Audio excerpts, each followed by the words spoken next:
Hello students. So TNPSC நம்ம அடுத்ததா பாலிட்டியில பார்க்க போறது like preamble of Indian Constitution, இந்திய அரசியலமைப்பின் முகப்புரை. So before getting into the topic, I wanted to tell you that இத இப்போ நம்ம எடுக்கிறது வந்து TNPSC அப்படிங்கிற டைட்டில் இருக்கிறதுனால everyone is constrained to TNPSC அப்படின்னு நினைச்சுக்கிறீங்க. அவ்வளவுதான். இந்த டாபிக் எல்லாமே TNPSCக்கு உரித்தானது அப்படின்னு நினைச்சுக்கிறீங்க. But these are all the basics. இந்த பேசிக்ஸை வச்சுக்கிட்டு நீங்க யூபிஎஸ்சிக்கு படிச்சுக்கலாம், வேற காம்படிட்டிவ் எக்ஸாம்ஸ்க்கு படிச்சுக்கலாம். ஏன்னா வேற புதுசா ஒண்ணும் கேட்க போறது கிடையாது. This is not current affairs. Current affairs கிடையாது. ஒவ்வொரு எக்ஸாமுக்கும் டிஃப்ரெண்டான பேட்டர்ன்ல கேட்கறதுக்கு. These are general knowledge, not at all general awareness னு கூட சொல்ல முடியாது. They are specified one. எல்லாமே ஆல்ரெடி இருக்கு.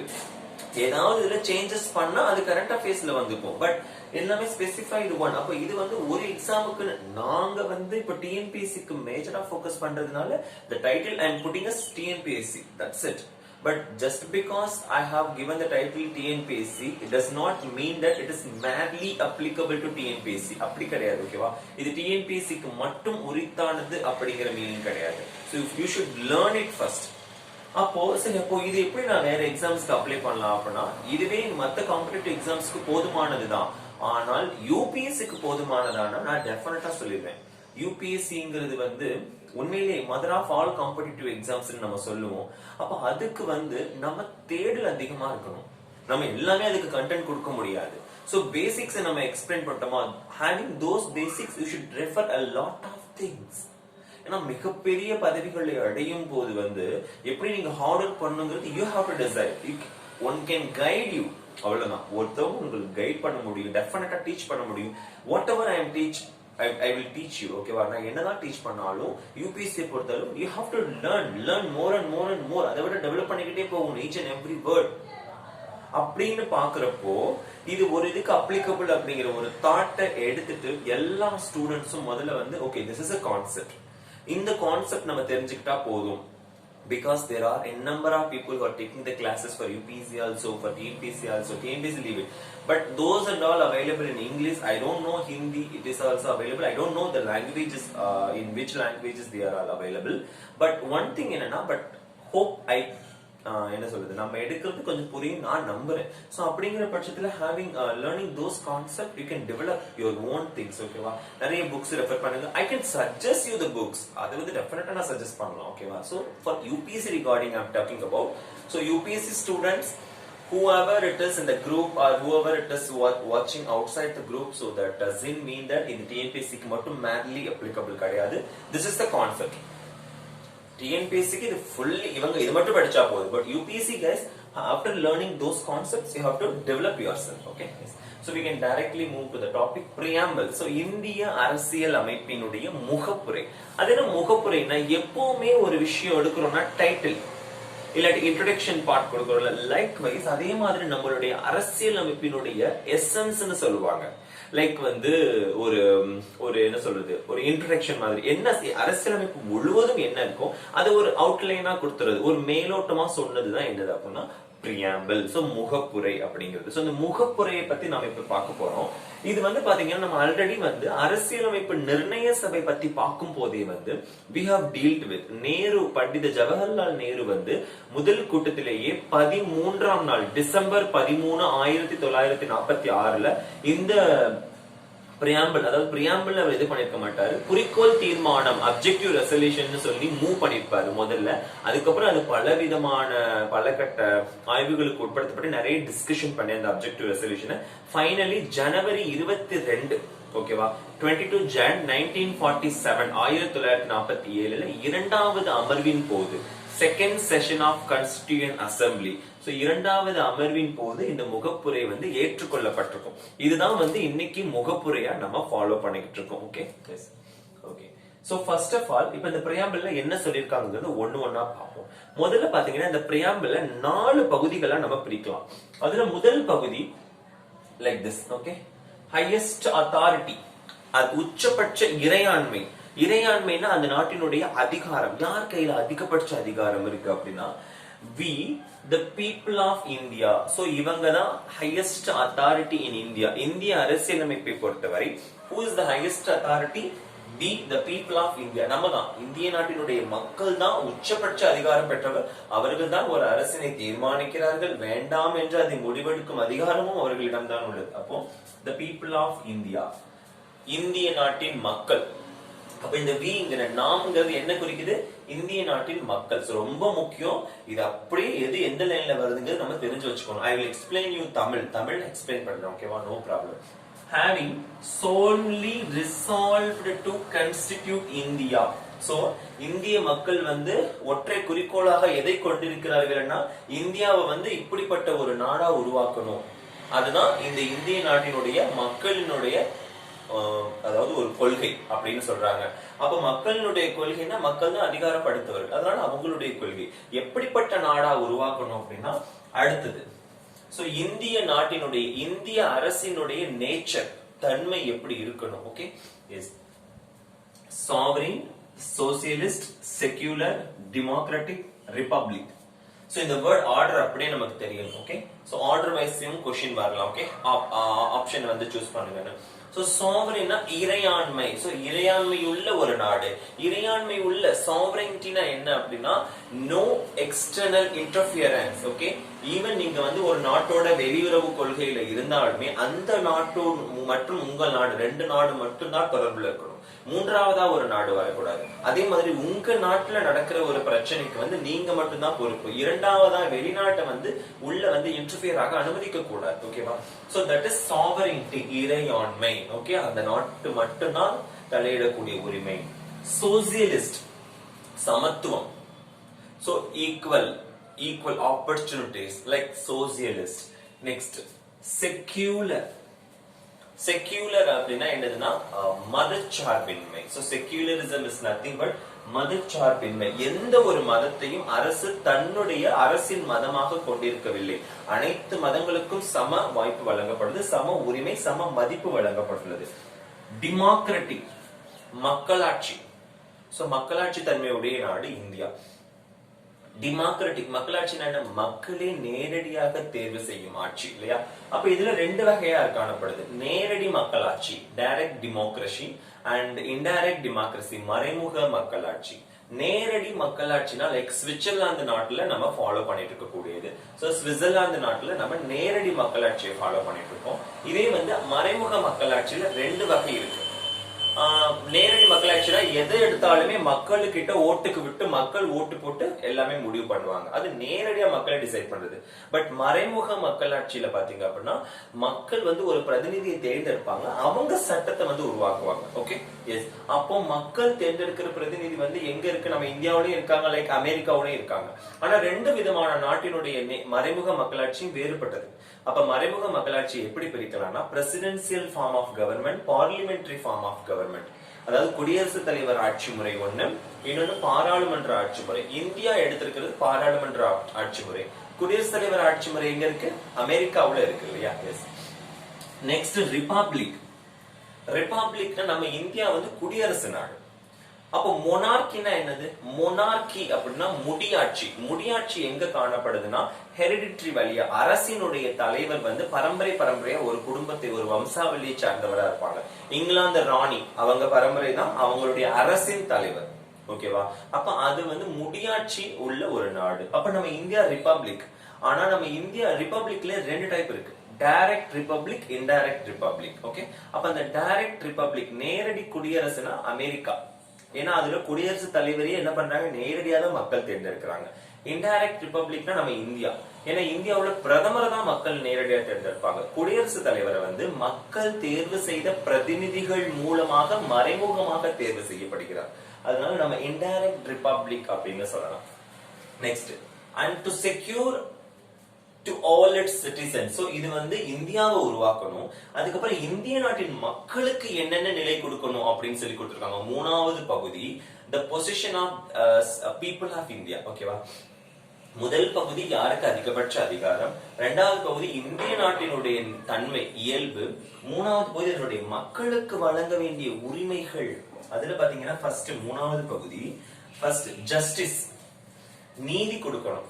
எல்லாருக்குமே நீதி கொடுக்கணும். அந்த நீதி எப்படிப்பட்டதா இருக்கணும் அப்படின்னா சோசியல், எக்கனாமிக், பொலிட்டிக்கல், சமூக, பொருளாதார, அரசியல், இந்த 3 வகைகளையும் நீதி கிடைக்கணும். சமூக ரீதியில நீதி கிடைக்கணும், பொருளாதார வகையிலையும் நீதி கிடைக்கணும், அரசியல் ரீதியாகவும் நீதி கிடைக்கணும். அப்போ எந்த ஒரு மட்டத்திலையும் நீதிங்கிறது யாருக்குமே இல்லை அப்படிங்கிற விஷயம் உருவாக்கிடக்கூடாது. இப்போ இந்த ஜஸ்டிஸ்ங்கிற வார்த்தை, இந்த கான்செப்ட எதுல இருந்து எடுத்திருக்காங்க அப்படின்னா ரஷ்ய புரட்சியில இருந்து எடுத்திருக்காங்க. சோ ரஷ்ய புரட்சி வந்து 1917ல எடுத்திருக்காங்க. ஓகே, அந்த நடந்த ரஷ்ய புரட்சியில இருந்து எடுக்கப்பட்ட concept justice. Next, liberty. Liberty of thought, expression, belief, faith and worship. So அதாவது சுதந்திரம். எப்படிப்பட்ட சுதந்திரம்?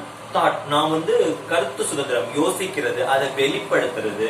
அதே மாதிரி பிலீஃப், ஃபெய்த், நம்பிக்கை, இதயபூர்வமான நம்பிக்கை, அண்ட் பொதுவாக சமுதாயத்தில் உருவாக்கப்பட்டிருக்கும் நம்பிக்கை, அண்ட் ப்ரமோட், அதுக்கப்புறம் பாத்தீங்கன்னா அண்ட் வர்ஷிப், தொழில், தெய்வம், இது எல்லாமே வந்து நம்மளுடைய சுதந்திரம், வழிபாடு, இதெல்லாமே. சோ இதுக்கான சுதந்திரம். Next, equality of status and of opportunity.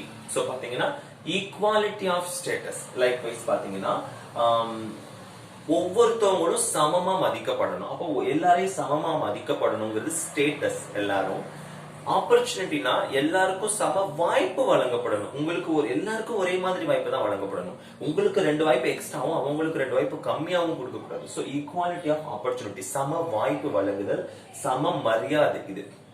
And to promote among them all, அதே மாதிரி அந்த மக்களிடையே, இந்திய மக்களிடையே ப்ரோமோட் பண்ணணும். என்ன ப்ரோமோட் பண்ணணும் அப்படின்னா ஃப்ரெட்டர்னிட்டி. அது என்ன ஃப்ரெட்டர்னிட்டி? சகோதரத்துவம். சோ எல்லாருக்குமே சகோதரத்துவத்தை ப்ரோமோட் பண்ணணும். Like assuring the dignity of the individual, அதாவது ஒவ்வொரு தனி நபரினுடைய மரியாதை சற்றும் குறைந்து விடாதவாறு அந்த சகோதரத்துவத்தை கடைபிடிக்க வேண்டும், அதை பரப்ப வேண்டும். நம்ம பெரியார் சொன்ன மாதிரி நம்மளுடைய சுயமரியாதை இந்த dignity is in the what sense, எந்த அடிப்படையிலும் ஒருவருடைய ஸ்டேட்டஸ் கொஞ்சமும் குறைஞ்சிடாம எல்லாரையும் சமநிலையில மதித்து சகோதரத்துவத்தை பரப்ப வேண்டும். அதுக்கப்புறம் the unity and integrity of the nation, the unity and integrity, அதாவது ஒற்றுமை மற்றும் ஒருமைப்பாடு.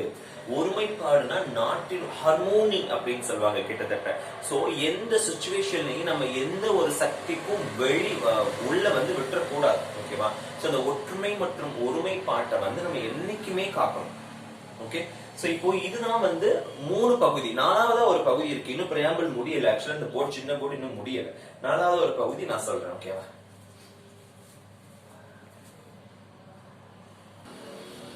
ஓகே, சோ நெக்ஸ்ட் பாத்தீங்கன்னா 4வது பகுதி date of adoption.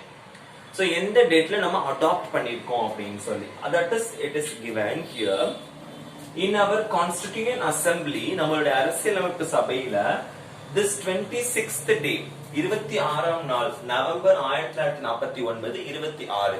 So 26 November 1949 ஏற்றுக்கொள்ளப்பட்ட நாள். நடைமுறைக்கு வந்த நாள் தான் ஜனவரி 26 நம்ம பார்த்திருப்போம் 1950 இல்லையா? எஸ்.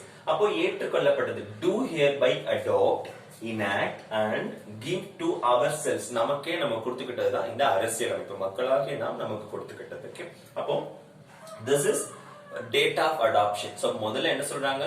யாருக்கு அதிகபட்ச அதிகாரம்? 2வது பகுதியில பாத்தீங்கன்னா இந்திய அரசினுடைய இயல்பு, 3வது இந்திய நாட்டினுடைய கொள்கைகள், மக்கள் எப்படி வாழணும் அப்படின்னு சொல்றது, 4வது அந்த டேட். அப்ப இதுதான் பிரியாம்பிள். இப்ப இந்த பிரியாம்பிள வந்து பாத்தீங்கன்னா நிறைய வழக்குகள் பாத்தீங்கன்னா இது வரைக்கும் வந்து நடந்திருக்கு. பிரியாம்பிள் வந்து அரசியலமைப்பினுடைய ஒரு பகுதியா இல்லையா? ஏன்னா எந்த ஆர்டிகிளும் அதை பேஸ் பண்ணி வராது. இந்திய அரசியலமைப்புடைய முகப்புரை, முன்னுரை மாதிரி ஃப்ரண்ட்ல இருக்கு. அப்ப இது வந்து கரெக்ஷன் பண்ணலாமா, பண்ணக்கூடாதா அப்படின்னு பல கட்ட விவாதங்கள். முதல்ல பாத்தீங்கன்னா 1960ல பெருபாரி யூனியன் வழக்கு. ஓகே, சோ அந்த பெருபாரி வழக்குல பாத்தீங்கன்னா, பெருபாரிக்கும் நம்ம இந்திய அரசுக்கும் ஏற்பட்ட வழக்குல, ஓகே, இந்த பெருபாரிங்கிற ஒரு பகுதியை வந்து பங்களாதேஷுக்கு நம்ம கொடுத்திருப்போம் அந்த பீரியட்ல, ஈஸ்ட் பாகிஸ்தானுக்கு. அப்போ ஏற்பட்ட அந்த ஒப்பந்தம் வந்து ரத்து செய்யப்பட்டது உச்ச நீதிமன்றத்தினால். ஓகே, இனி வரைக்கும் அது வந்து ஒரு தீராத ஒரு விஷயமாவே இருக்கு. என்ன அப்படின்னா, இந்த விஷயத்துல என்ன சொல்லிருப்பாங்கன்னா, முகப்புரை வந்து இந்திய அரசியலமைப்பின் ஒரு பகுதி கிடையாது அப்படின்னு சொல்லியிருப்பாங்க. முகப்புரை இந்திய அரசியலமைப்பின் ஒரு பகுதி கிடையாதுன்னு சொல்லியிருப்பாங்க. இதுக்கப்புறம் பாத்தீங்கன்னா 1973ல கேசவானந்த பாரதி, சோ கேசவானந்த பாரதி வழக்கு வந்து நடந்திருக்கும். ஓகேவா? சோ இந்த கேசவானந்த பாரதி வழக்கு தான் இந்திய அரசியலமைப்பினுடைய ஒரு மைல்கல் அப்படின்னு சொல்லலாம். நிறைய விஷயங்கள் அந்த வழக்குல சொல்லப்பட்டுச்சு. ஓகே, சோ கேசவானந்த பாரதி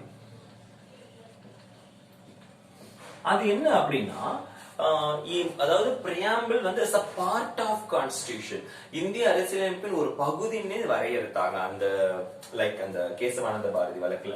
இதை அடிப்படையாக கொண்டுதான் 42வது அரசியலமைப்பு சட்ட திருத்தம் 1976ல பிரதமர் இந்திரா காந்தி அவர்கள் தேசிய அவசர நிலை பிரகடனத்தை வந்து அறிவிச்சிருவாங்க. சோ 76ல வந்து அந்த அவசர நிலை காலத்தில் இயற்றப்பட்ட சட்ட திருத்தம் தான் இந்த 42வது சட்ட திருத்தம். இதுல பாத்தீங்கன்னா இந்த சோசியலிஸ்ட் செக்யூலர் அப்படிங்கிற வேர்ட் ஆட் பண்ணிருப்பாங்க.